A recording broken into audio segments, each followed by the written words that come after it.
अभी के सेशन में आपका स्वागत है। आज हम लोग मुस्लिम लीग के बारे में बात करेंगे कि मुस्लिम लीग क्यों बना, किस लिए बनाया गया, कब बना। सेम हमारा क्वेश्चन जो रहता है एज ऑलवेज क्या रहेगा भाई? कब, क्यों, कैसे, किस लिए, किसने, किसके अगेंस्ट और उसका इम्पैक्ट क्या था। सिंपल सी बात। ठीक है।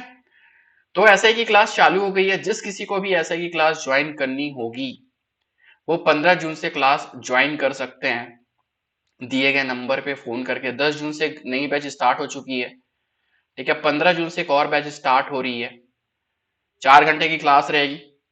ठीक है। ऐसा ही प्रीलिम की क्लास है वो।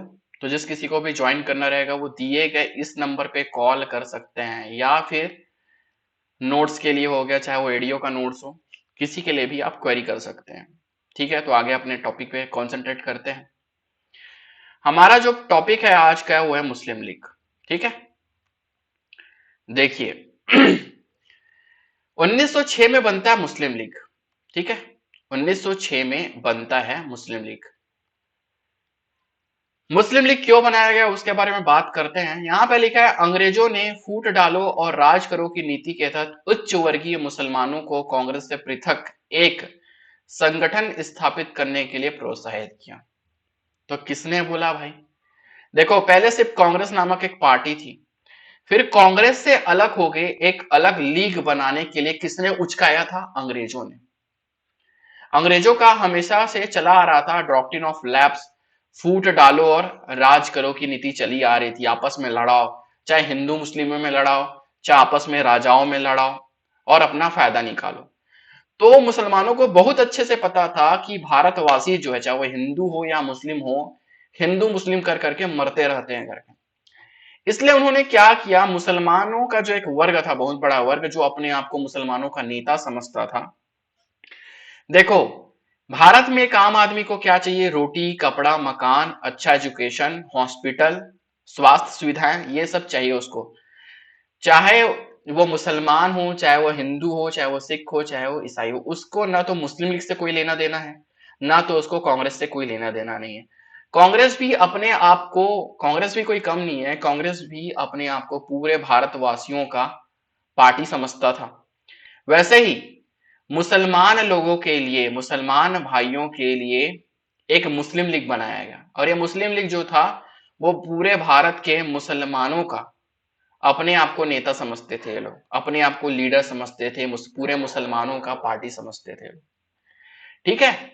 तो अब कैसे स्टार्ट होता है मुस्लिम लीग का बनना? देखो, अक्टूबर 1906 की बात है। शिमला, शिमला में तत्कालीन वायसराय लॉर्ड मिंटो से मुसलमानों का एक प्रतिनिधित्व मंडल आगा खां के नेतृत्व में मिला।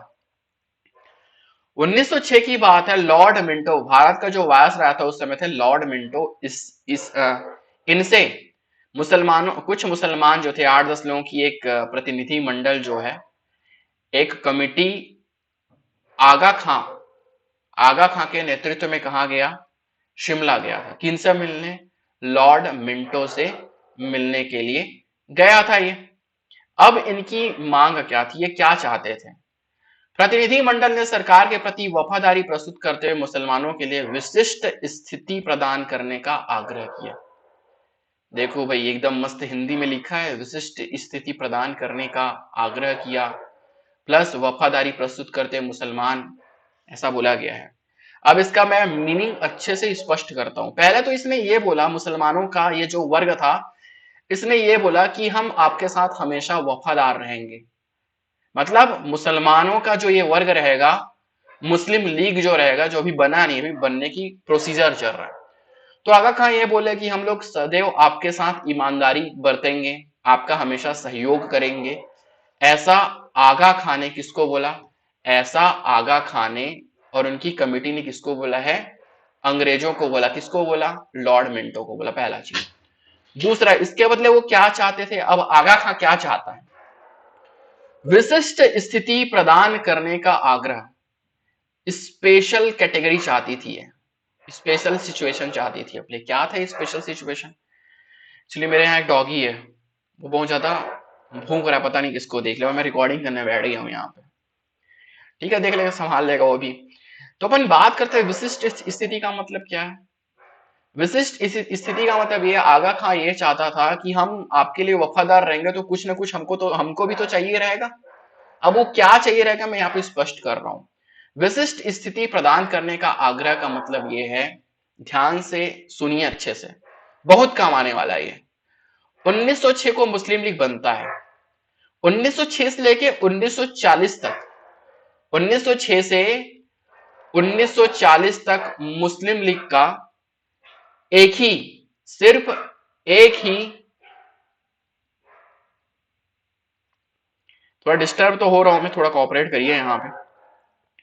सिर्फ एक ही यहाँ पे इनका मुद्दा रहता है कि हमको सेपरेट इलेक्शन चाहिए। 1906 से लेके 1940 तक कांग्रेस सॉरी मुस्लिम लीग की एक ही मांग थी कि हमको सेपरेट इलेक्शन चाहिए, हमको पृथक निर्वाचन चाहिए।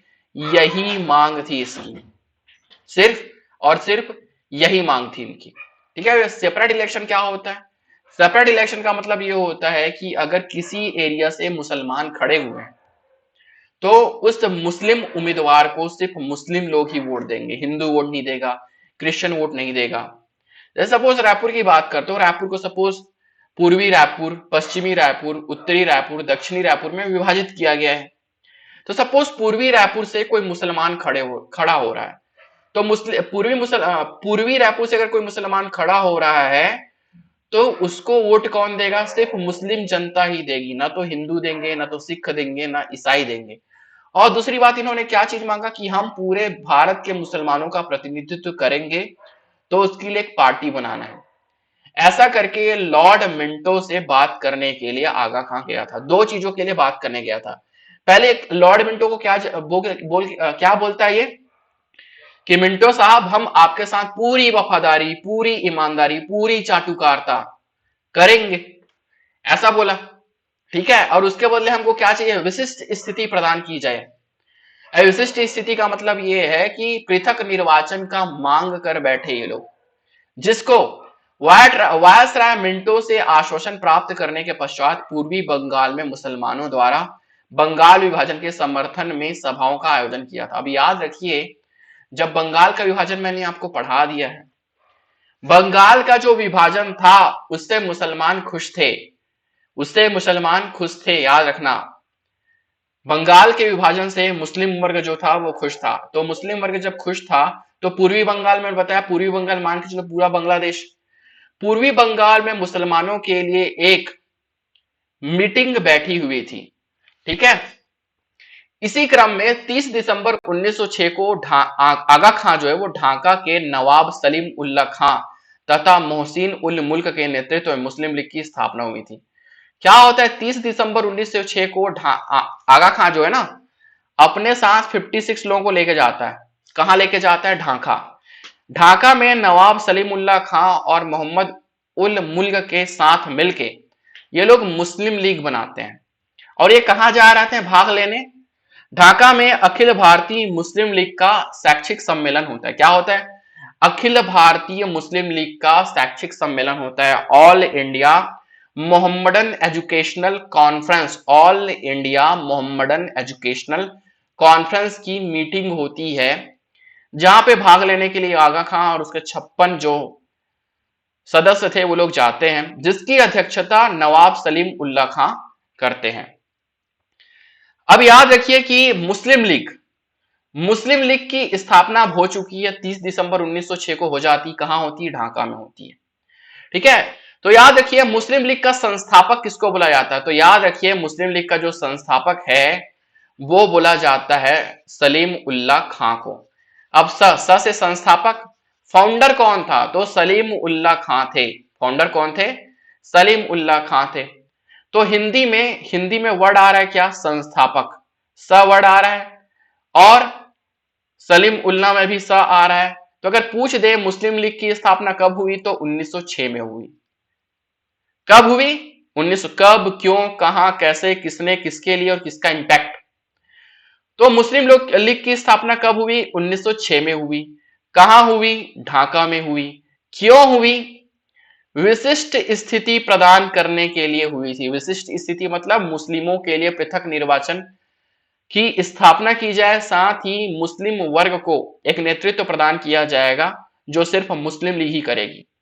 मतलब मुस्लिम लीग जो था अपने आप को पूरे भारत के मुसलमानों का नेता समझता था, जो पूरी तरीके से गलत था। दो चीजें थी, इसलिए मुस्लिम लीग बनाया गया था। तो मुस्लिम लीग क्यों बनाया गया था समझ आ गया होगा, कहां बनाया गया, क्यों बनाया गया, किस लिए बनाया गया, सब पता चल गया। ठीक है, तो मुस्लिम लीग के संस्थापक कौन थे? स से आ जाएगा, सलीम उल्लाह खां थे। मुस्लिम लीग के पहले अध्यक्ष कौन थे? अध्यक्ष अलग होता है और संस्थापक अलग होता है। तो मुस्लिम लीग के अध्यक्ष थे आगा खां, संस्थापक कौन थे? सलीम उल्लाह खां। ठीक है, 1906 की बात है। अब बात करते हैं, यहां पे दिया गया तीन उद्देश्य बताया गया है यहाँ पे कि इस संगठन की स्थापना मुख्यतः तीन उद्देश्यों की पूर्ति के लिए की गई थी। मेंस में अगर आता है कि मुस्लिम लीग की स्थापना क्यों की गई थी, तो ये तीन उद्देश्य को लिख लेना। ठीक है, अब इसमें शॉर्टकट लिख सकते हो, निष्ठा, अधिकार और असहिष्णुता। असहिष्णुता करके तीन वर्ड है जिसको आप उठा सकते हो। मुसलमानों में ब्रिटिश सरकार के प्रति निष्ठा बढ़ाना, मतलब मुसलमान जो है पूरी तरीके से आस्था रख रहे थे ब्रिटिश गवर्नमेंट, मतलब ब्रिटिश गवर्नमेंट जो कर रही है वो सही कर रही है, और ब्रिटिश गवर्नमेंट के ये लोग साथ थे, मुस्लिम लीग। मुसलमानों के राजनीतिक अधिकारों की रक्षा करते हुए इसका विस्तार करना। मुसलमानों में राजनीति के लिए जो अधिकार थे, जैसे चुनाव में खड़े होना, आरक्षण की व्यवस्था हो गई, या संस्कृति को लेकर जो भी अधिकार थे उसके लिए यहाँ पे बात की गई थी। तीसरा, मुसलमानों में अन्य संप्रदायों के प्रति उत्पन्न होने वाले असहिष्णुता, इनटॉलरेंस व कटुता की भावना के प्रसार को रोकना। मतलब मुसलमान भाईजान जो लोग हैं अगर दूसरे धर्मों को नीचा समझ रहे हैं या हेय की दृष्टि से देख रहे हैं या इग्नोर कर रहे हैं, तो ये वाली भावना उनमें नहीं होनी चाहिए। सभी धर्मों के लिए उनमें आदर की भावना होनी चाहिए। ये तीसरा था। तो पहले निष्ठा बढ़ाना, दूसरा अपने अधिकारों की रक्षा करना, तीसरा अहिष्णुता व कटुता की भावना को दूर करना दूसरे धर्मों के प्रति। 1900, ठीक है, तो यहां तक समझ आया पहले तो कि तीन इसके उद्देश्य थे। ठीक है, थोड़ा शॉर्ट में अपन बात कर लेते हैं। शॉर्ट में क्या बात करते हैं देख लीजिए, शॉर्ट में बात कर लेते हैं यहाँ पे। ठीक है, एक मिनट रुकिए जरा थोड़ा सा।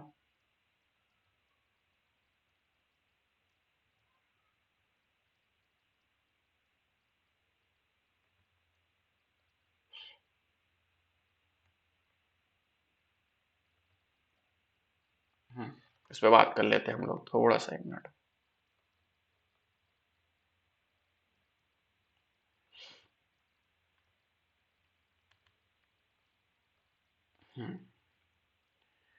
तो अपन फाइनली बात कर लेते हैं यहाँ पे शॉर्ट में जो दिया गया है।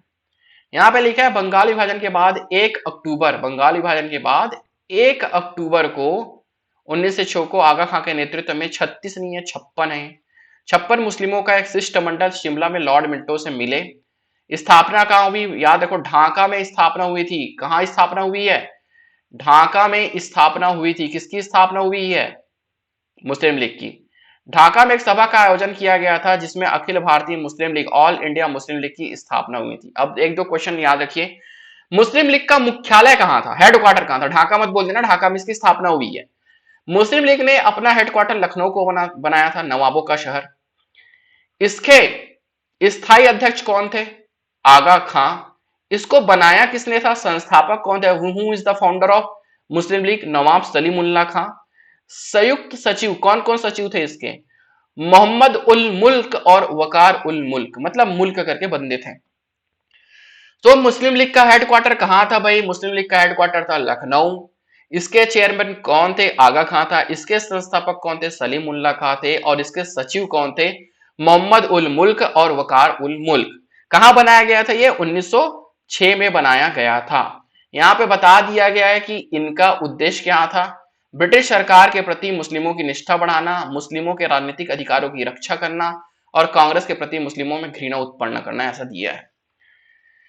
अब यहाँ पे बात करते हैं प्रथम अधिवेशन जो था 1906 में हुआ था जहां पे ये बना था। ठीक, दो तीन अधिवेशन याद रखना है। दूसरा अधिवेशन कराची में हुआ था। कहां पे हुआ था?